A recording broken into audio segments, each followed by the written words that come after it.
Welcome to Daps Magic, Disney and Positive Stuff. I'm Mr. Daps, and I'm excited that you're here as we geek out about Behind the Attractions, and it's 2 new episodes focusing on the Disney Cruise Line. But before we get into all of that, I encourage you to subscribe wherever you're watching or listening to this. Leave me a review, preferably a 5-star one, because that will help more people find Daps Magic, Disney and Positive Stuff, and then also join the conversation, whether it's in the comments or heading on over to Daps Magic HQ at dapshq.com. We'd love to talk more about Disney and stuff with you, and it's more fun with the more people that we have. You can also head on over to dapsmagic.com, where we have daily Disney news as it happens every day. We keep it updated, we keep it accurate, and we look forward to sharing all of that with you. All right, let's get into this week's episode. Behind the Attractions is back with 2 new episodes focused on the Disney Cruise Line. The first episode looks at the history of the Disney Cruise Line. The second one looks at one of the newest ships, not the newest, the Disney Destiny, which is a whole lot of fun. And I watched both of them this week, and the thing that really popped out to me was how they impacted me. I love history, for one, especially Disney history. And I definitely had a different connection to this than I expected to have. And I think a big reason is because we've been on so many cruises this year. We went on a Royal Caribbean cruise early in the year. Then we got to go on our first hosted media cruise with Disney on the Disney Wonder for the Disney Cruise Line. And I think it really brought this to life. And then most recently, we went on the Star Princess, which is Princess Cruises' newest cruise ship. And as I was watching Behind the Attraction, I definitely was also thinking about the emotions it was evoking in me and comparing it and contrasting it with these other ships that we've been on just this year. And they're not the only cruise ships we've been on, but it definitely did change my perception about the Disney Cruise Line and then also these other ships that all provide wonderful experiences, but they're different. And there's only one Disney. And so as I was watching this, you go back to the beginning, and Disney launches the first Disney Magic, the first Disney Cruise Line in 1998. And this was entering an arena or an industry where the other cruises really were focused on adults. And the Disney Cruise Line instead got rid of the traditional things that you would expect from cruises, maybe gambling, no casinos, and instead took an entirely new approach that was focused on family, a very Disney approach traditionally. And it's interesting watching how that's impacted the cruise line industry through the last nearly 30 years now. And so today I thought, rather than just doing a direct review of Behind the Attractions, these 2 episodes, I would also, as I went through what I thought about these episodes, compare and contrast with the other major cruise lines that I've experienced through the years, and really see how Disney Cruise Line and Walt Disney Imagineering has created this niche that Disney fans and beyond absolutely love and go back on time and time again. And if you've listened to Daps Travels, one of our other podcasts, you can hear the passion that comes from Disney Cruise Line. And it's interesting talking to more cruisers is there's a definite different approach to cruising as a guest or a traveler to Disney Cruise Line than on other ships necessarily. And it'll be interesting to see what my thoughts are exactly, because this really is, I watched this last night, recording it today, and you're kind of getting a free-flowing thought process as it's coming out. So we'll see how this goes. Hopefully you enjoy it. Let me know in the comments if you love it. If you don't, let me know nicely as well, because yes, I do still have feelings, and we do get lots of comments, pro and con of what we do, and that's just part of life. But let's look at this all. First off, we go back to the beginning, and I love how they did this. They brought in the people that were there from the beginning, and I love that they brought in, Disney legend Wing Chow and his original vision. But equally as much, I loved that they brought in former CEO and chairman of the board, Michael Eisner, because I do think for all of his ups and downs, and this goes for all former CEOs of the Walt Disney Company, for all their ups and downs, we should always celebrate and honor the things that they did get right and the things that live beyond their time in that role. And I think the Disney Cruise Line is one of those things that Michael Eisner should get a hat tip for, because it really was something that he created and or envisioned and then lives on past his time running the Walt Disney Company. And perhaps just like Walt Disney, this thing has grown beyond what initially was imagined for this. And so as we're looking at these ships and the legacy that they're building, it's interesting that the approach was so different right from the beginning, to the point where it confused the engineers and really took a different approach, as opposed to being resorts at sea that were more like a Las Vegas hotel or a Las Vegas resort. Instead, Disney really tried to reimagine the classic 1930s elegant, beautiful cruise liners, those ocean liners, like the Queen Mary. And I loved how they really went into that. And I loved hearing Michael Eisner say they were trying to out tradition. And I think he said it several times, but it was something that you start comparing that with other cruise lines, and it's definitely a specific choice that was made that puts Disney over here and everybody else over there. And as you think of cruise ships, like we just went up to Alaska a few weeks ago, and we weren't on the Disney Wonder, the Disney Magic, but we saw them go by, and it was very, very apparent which ships were Disney and which ships were everybody else. Carnival, yes, they have the red and blue funnel, red, white, and blue funnels, whatever. But Disney, and then maybe, I don't know, New Holland, Netherlands, whatever that cruise line is. I haven't been on them, but they too stand out a little bit more just because of their color scheme, and Disney so much more. Holland America, that's what it is, has the black, I think it's black hull that's down and then white on the top. And so you're like, oh, okay, that's Holland America. It's very, black and white. And then you've got Disney that's got the red, white, and blue colors, and the Monica blue that, they couldn't find that right color. So they're like, all right, well, what you're wearing is perfect. And so what Monica was wearing turned out to be that perfect blue for the Disney Cruise Line. And that continued on today. And it was fun hearing that story in Behind the Attraction, because we just heard that story a couple months ago when I took the tour on the Disney Wonder, which if you get the chance, take that tour. It's absolutely fantastic. But it really made you hop in to a different mindset of, oh yeah, Disney's not just going to do it the way everybody else is doing it because that's the way you do it. They're like, no, we're going to get permission from the Coast Guard and other officials from around the world to make yellow life rafts instead of orange. We're going to make a Mickey color palette for our ships. We're going to give lots of space for kids as opposed to casinos. And that was a big deal at the time, because a lot of the space and all of the money was made from casinos on cruise lines. They still are. Like, that is a big moneymaker for cruises. And the big gamble that Disney made back in those days, 30 years ago-ish, was, hey, let's give a big, dedicated, and magical and intentional space for kids. And you start thinking about these different approaches where they bring the Disney difference and they bring those ideas. It starts becoming very apparent why the Disney Cruise Line experience is so different than the Princess, than the Royals, than the Holland Americas, than the Carnival experience. And it's not saying that any of them are bad, because I think on any day, going on a cruise is better than staying home. I mean, I'm sure there's a rare occasion, but I have yet to find it. And so they really leaned into what makes Disney Disney. So let's put in a 5-story theater.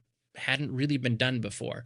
Let's use live performers. Let's use the space to make experiences that people will make memories with and carry with them, as opposed to let's use the space to make a quick buck where, yes, they're going to have fun.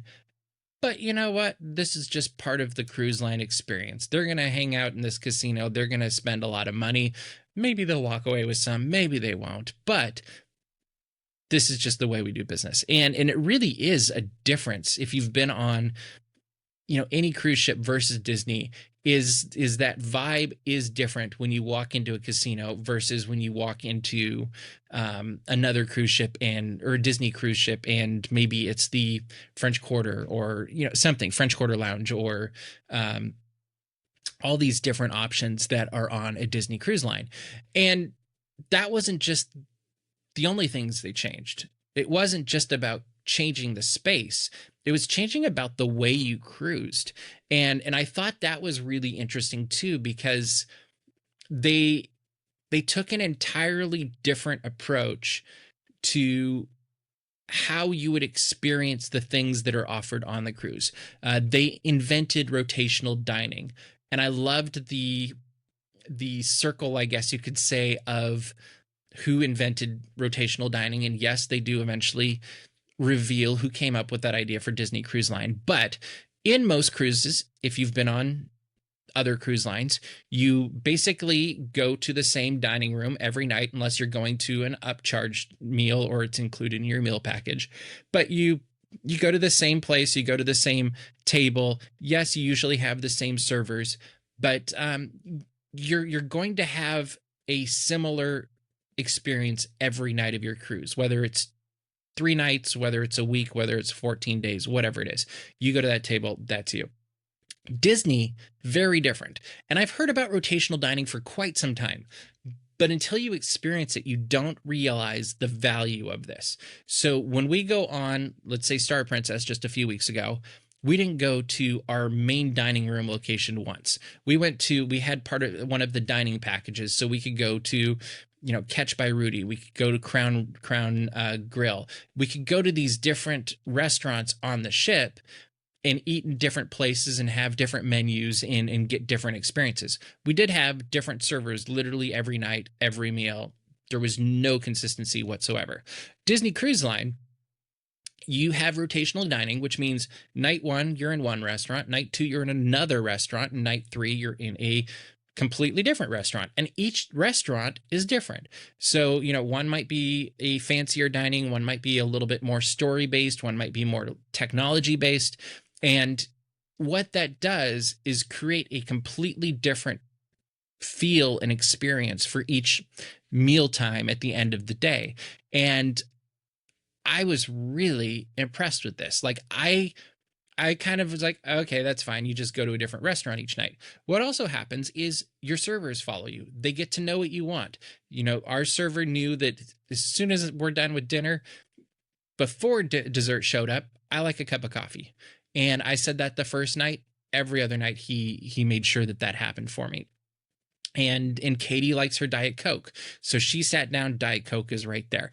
And it was such a fascinating thing, because you start thinking of the logistics of this. For one, these servers are probably, I don't know, a couple dozen different tables they're doing, or a dozen tables. I don't know how many tables they have, but they have, let's say, 2 cruises a week if you're in San Diego for the Disney Wonder. Maybe it's 1 cruise a week if you're going to Alaska. But then you start adding that up. So let's say they're doing this for months on end.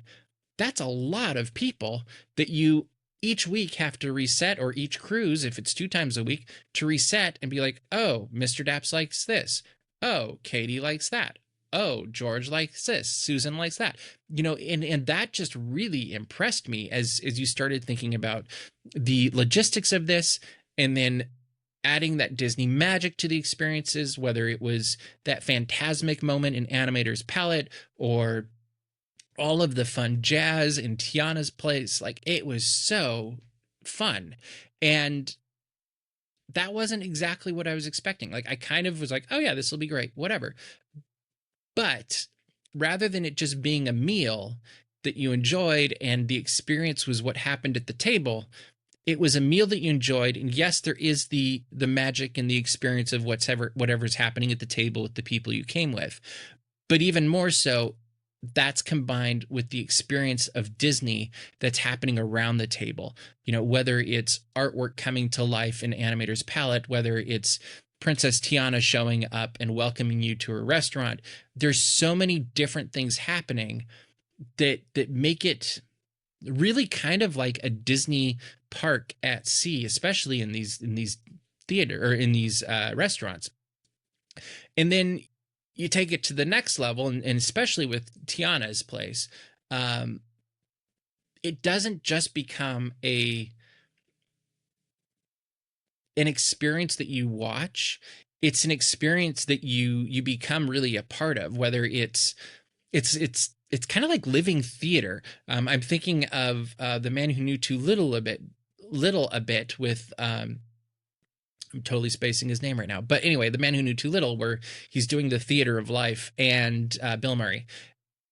And it's not to that level, but you are a part of the show in Tiana's Palace. Like, you're encouraged to, I think, if I recall correctly, you got little musical instruments that for that big final moment, and you can join the line and go dance around, and we filmed it. But it really does bring the story or the life of the character to life right in front of you as you're having dinner, as you're enjoying, it's just so much more than just a dinner, I guess is what I'm trying to say. And living theater is probably the best experience best example I can call it, name I can call it, because it really does change how you enjoy your meal.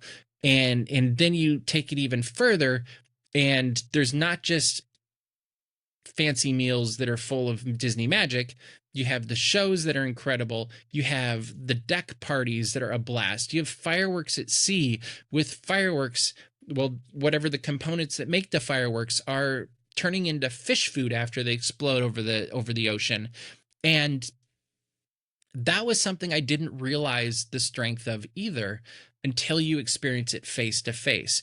And then you hear the stories behind it behind the attraction, and you start going, oh wow, this really is a whole lot different than going on Quantum of the Seas, Star Princess, Majestic Princess, Harmony of the Seas. I'm forgetting names of other ships I've been on, but you start realizing how magical, and yes, that's a cliche thing to say, but you start realizing how magical yet intentional a Disney Cruise Line experience is. And I'm thinking of the sail away party right now. You got Mickey Mouse and all of his friends dancing and singing along, and there's this really fun moment that culminates with the When You Wish Upon a Star being played on the horn.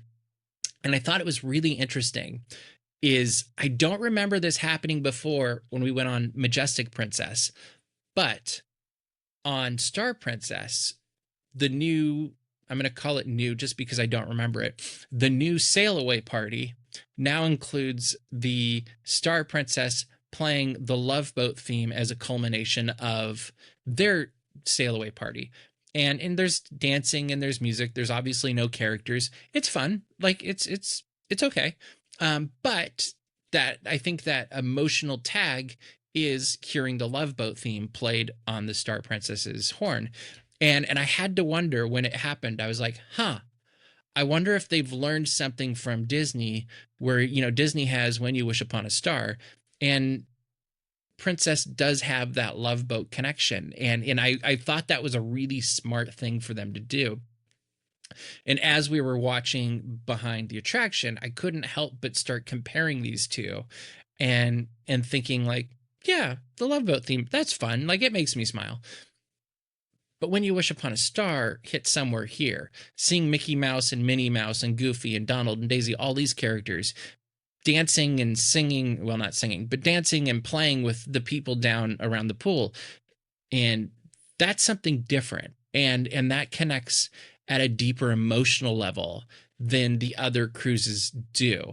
And that really is, I think, the Disney difference. Is they mentioned multiple times, I think, in behind the attraction that this isn't Disney's an entertainment company that decided to make a cruise line. And they're the only ones that did this. And you can tell the difference because entertainment companies are all about storytelling. And the other cruise lines are are all about cruises and they're trying to add entertainment. And I would actually tend to guess that the harder thing to do is go from a cruise line business and try to create entertainment versus taking the biggest entertainment company in the world and probably the most well known that's based on storytelling and coming up with fun ways to put that aboard a ship. And it really is interesting as I'm thinking of these different ships, how that changes not just the experience, but the culture, the vibe, the interactions, which is part of the experience as well. But even the things that you don't necessarily experience firsthand, maybe observe them across the room, maybe you hear about them later. There's a very different culture aboard a Disney Cruise Line ship than other ships. And part of that is a consistency of the culture. Part of that is a Disney magic, like really trying to make those magical moments. And I think part of that too is understanding the underlying why and the what is trying to be done aboard a Disney cruise line versus a Carnival, a Royal, a Princess. And I've been really thinking a lot about this lately because we were on the newest ship for Princess and we were on one of the oldest ships from Disney. And as I think about which one would I want to go back on again, I would go back from this year of these ships. I would go back on the Disney cruise. Like that's the one that I just keeps popping into my head. Magical moments, much smaller ship, much older ship. Didn't have all of the fancy, modern whatever things that the Star Princess had, but it did have a personality. It did have I feel like a guest centric approach to cruising, which you hear all through behind the attraction. And it had the Disney magic as well, obviously. And the entertainment was incredible. And, there's just 4 stars all around, 5 stars, whatever that is. And then I think of the Princess, the Star Princess, absolutely beautiful ship. We had some amazing service on there. Like I do think that Disney isn't the only one that gives great service. I think Princess does do great service. I don't think it was as consistent. I also don't think it had a culture of excellence in the same way that Disney has a culture of excellence. And part of it I chalked up to it being a brand new ship is they're still figuring things out. They're still, coming up with what the procedures are going to be and what the norms, like what are those boundaries that are going to be? What are those things that will become normal at some point that we just haven't figured out? Keeping smoking sections in a certain area, or communicating when things are open and closed, or making that extra mile between the stateroom attendant and the guests. And all of these things Disney just nails, and they nailed it from day one because they knew they had to. So I think there's just a culture and a different approach. And then one of the other things that's hugely different, I think, for all of the cruise lines versus Disney is the approach to the stateroom. Disney Wonder, an older stateroom. I actually loved it. I loved the nautical vibes. I loved the layout, the space. Like I felt it was very smart in the way they did it. But perhaps the most awesome thing that they did on the Disney Cruise Line was that split bath. And they talk about this on behind the attraction, which I was really happy. One room is the toilet and the sink, and the other room is another sink and the shower, which makes it so much easier to get ready for things, to, pass around, like move around, all of these fun things. And it's one of those things that the magic is in the details. My grandpa used to always say the devil's in the details, but I also think there's a flip side to that where details can really blossom and really set you apart. And that was really apparent between Disney Wonder and Star Princess. And of the three ships, we went on Quantum of the Seas, Disney Wonder, and Star Princess this year. And the thing that was interesting to me is if you were to ask me my favorite rooms, it would go probably Disney Wonder, Quantum of the Seas, which I think is a 12-year-old ship. And then at the bottom would be Star Princess. Star Princess felt like it was the smallest room, even though it was the newest. And we had, we upgraded categories for all these. It was always having the balcony, whatever those rooms are called, and always not being, the entry level balcony. We want a good view, we want a good space, we want all that stuff. And one of the things I found interesting was just how tight everything was on Star Princess versus Disney Cruise Line. There's just more space to get around. The bathroom was incredibly thin. Like, it was longer, but it was thin on Star Princess. And I found that interesting because in Majestic Princess that we went on a couple years ago, that bathroom was probably square footage smaller, but it was more well appointed, so you could actually get around and do things, as opposed to have to open one door to close another door. Open one door to get out of the way so you can open the other door for the shower because you get pushed back against the toilet. Like, it just was it was an interesting choice. I don't know how a family of four would fit in a room like that, to be honest. Whereas I don't think the square footage was a whole lot different for the Disney Wonder. And I could imagine, I'm like, oh, this pulls out, that pulls down, like whatever. And you could imagine a family of four easily fitting in, even the curtain in between the front part of the room and the back part of the room. Brilliant. And you start thinking about how this really did take a family approach when Disney was making these ships and continues to make these ships, whether it's from the Disney Magic to Disney Adventure, Disney Destiny. And the goal is to make things easier for families. The goal is hospitality. And I think that's a huge part of what made Disney so different, the Disney Wonder versus the Star Princess, is I think hospitality was on the forefront when they're creating all of these Disney ships. And I think that maybe there was a give and take with hospitality with the Star Princess of like, how many people can we fit in here?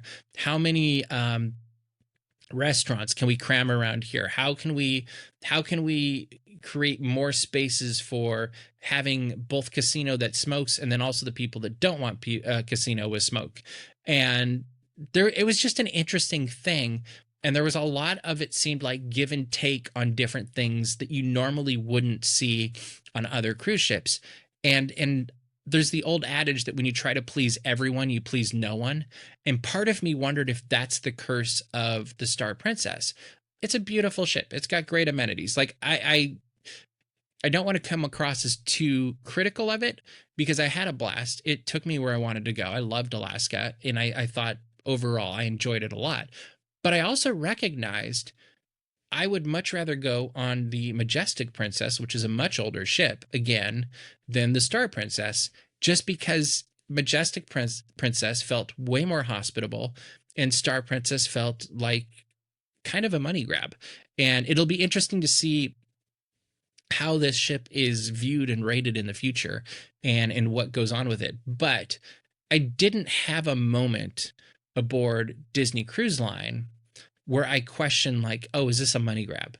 And I know Disney's making a ton of money off of these things. They need to. That keeps the company moving. That keeps us being able to come back and experience more Disney things. I am all for Disney making money reasonably, not sticking it to us all. But Disney's a family-friendly company, and I think this is a family-friendly cruise line.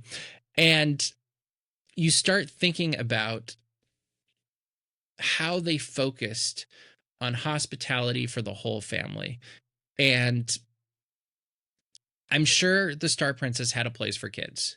I'm also sure it's not like the Oceaneers Club where you can go hang out with your favorite Avenger or be a part of Rapunzel's story time or go into Andy's bedroom and slide down a slide like you're the size of a toy. And I start thinking about the difference of Disney Cruise Line versus everything else in the context of behind the attraction. And I should say, continue to think about this. And you realize when you add the extra hospitality and you add these extra moments, of course people are going to pay more because they want that extra experience. And I think there were probably way fewer kids on the Star Princess than Disney Cruise Line. But it felt like there were so many more. And I'm wondering if it's because they didn't have as many places to go. But, they're running around and screaming and pushing each other and all of this stuff. And it was very interesting because while I was very aware that there was kids everywhere on Disney Cruise Line, it also seemed like they were heading certain directions and they were part of something. And there's always the exception to the rule. There was a few crazy ones on both cruises, but I felt like there was more crazy ones that were just going all over the place on the Star Princess. And then you take it to the next level of they don't just create a place for kids, they play a place for adults that are special on Disney Cruise, but they also create a destination that's special for Disney Cruise Line. And what they did differently is with Castaway Cay, they create a place where the ship can actually dock and people can just walk on and off the ship. And that was the first time that a cruise line had done this. Yes, there'd been private destinations before, but Disney once again was like, that's great. Why should people have to go on a launch back and forth?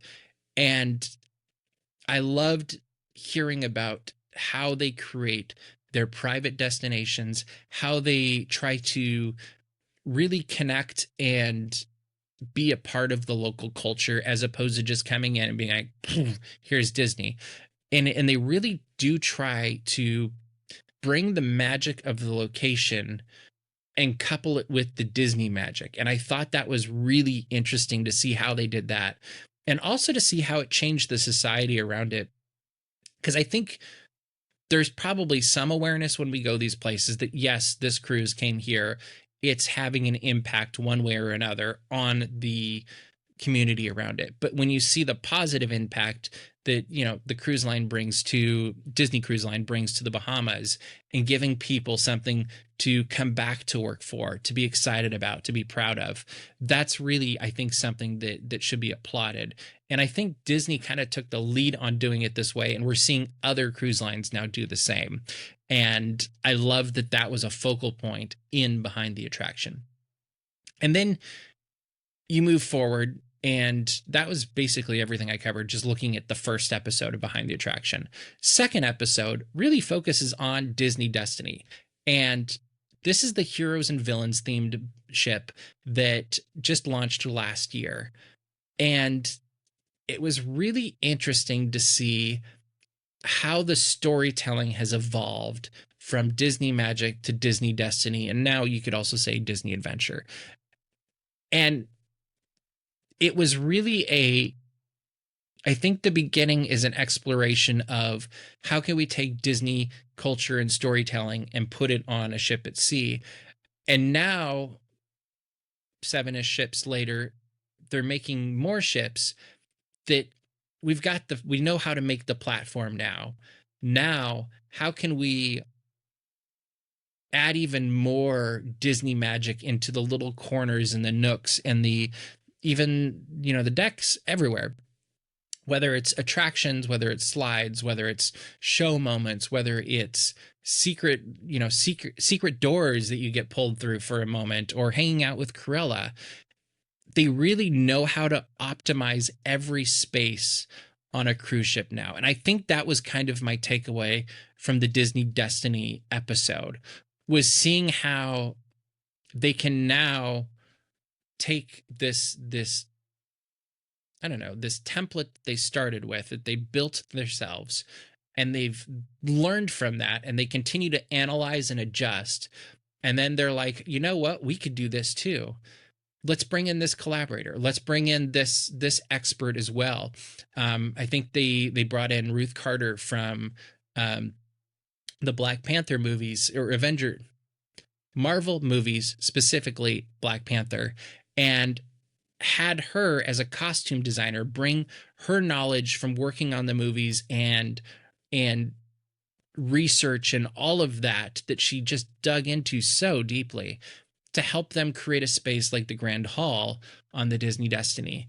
And what this does is, as they've continued to grow and evolve and build and and really enhance their storytelling on all of these ships, the ship and these areas in the ship really become a character of their own. I think Disney Destiny, from what I've seen, has done that the most, from the show moments that it has, from the actual space becoming a part of the story itself. It's almost become, in some ways, I think a really good score for a movie becomes another character in the movie. Like, I think John Williams scores in all of the Star Wars movies really are as much of a character, or Indiana Jones, or you take your choice, but they're as much of a character as, Han Solo or Luke Skywalker or Darth Vader. And they provide another voice to the story that's being told. And I think in this case of the Grand Hall, this does the same thing. It adds that extra layer, it adds that extra voice, it adds that extra perspective to the Grand Hall. So when Loki comes in, suddenly the vibe is all Loki. It's green, it's a little bit creepy. It's, the big screen behind him brings to life his environment and his story in a way that doesn't necessarily happen anywhere else. And it's interesting watching this episode in particular. And I can't really, and rate and compare and contrast between the Destiny and the Star Princess, but both of them have an LED wall from what I can tell. And I thought the LED wall was used magnificently on the Star Princess. I actually thought it was one of the best new things on this ship. It was beautiful. They used it appropriately at different times. It was fun to walk in the mornings and be like, oh, we're at Skagway. Oh, we're there. Like, it was a very smartly used storytelling or immersive device, and it moved up and down and split, and like they were very good about adding to the experience with it. But I think the Disney Destiny, it was maybe less over the top, but maybe more effective, because you forget it's there, and you never forgot it was there on the Star Princess. But like watching the videos of the Disney Destiny, and thank you, Spencer, for sending so many of them, you kind of forget that that's a projection behind you, or a display behind you. Loki or Maleficent or the Queen or whoever's back there. And I think that's a huge testament to the immersive storytelling of Walt Disney Imagineering and the Disney Cruise Line, is the fact that you can watch this and you're like, oh yeah, we're in Loki's throne room. And good for Disney. Like, that's such a huge night and day difference between every other cruise line and the Disney Cruise Line itself. And then you add that to, the culture that Disney has, and the service that Disney has, and the incredible rooms they have. And it really does create a top tier cruising experience that really is unlike anything else. And I think the challenge for me sometimes is, to me, the cruising is all about the destination, or, like the experience, I guess. It's the journey over the destination is what I should say. In this last case, it was Alaska.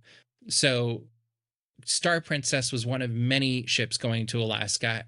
And when we chose Star Princess, it was like, okay, we like Princess. This is their newest ship. It's probably the best. Let's go for it. And it really was like, I'm not there to see the entertainment. I'm not there to, go play trivia games down inside the ship. I want to be as close to nature in Alaska as I possibly can. And I think Disney does a pretty good job of doing that as well. In fact, I love the Disney Wonder and Disney Magic, when they're going up to Dawes Glacier, they get a lot closer than some of these bigger ships can get, because they can sneak in and avoid the ice, basically, to get in closer, depending on conditions. And you start thinking of the full experience of the cruise. Some people want the shows, they want the food, they want the characters, they want the trivia, they want all of that. Other people, it's all about maybe the food and the gambling and the adult experience, I guess you could say, whether it's, the match you're made and all of that fun stuff. They're fun. They're a blast.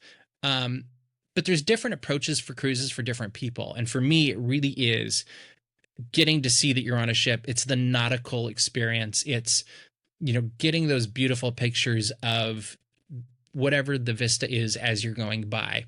And Disney gives lots of opportunity for you to have good views, at least with the Disney Wonder. I would be curious to see, like, it would be an interesting experience to go on, top deck, mid deck, where they have those outside walkways on the different ships of the fleet, to see which one from a photographer standpoint is the most friendly.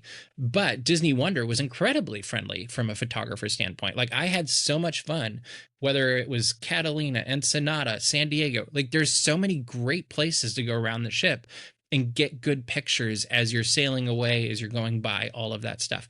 And comparing to Star Princess, that was a little bit more difficult because they had blue glass walls up most of the ship that when you shot through, it gave a weird tint, and great for looking, not for photography. Excuse me. And that was something that was kind of one of those, like, you're not going to read about this on a brochure.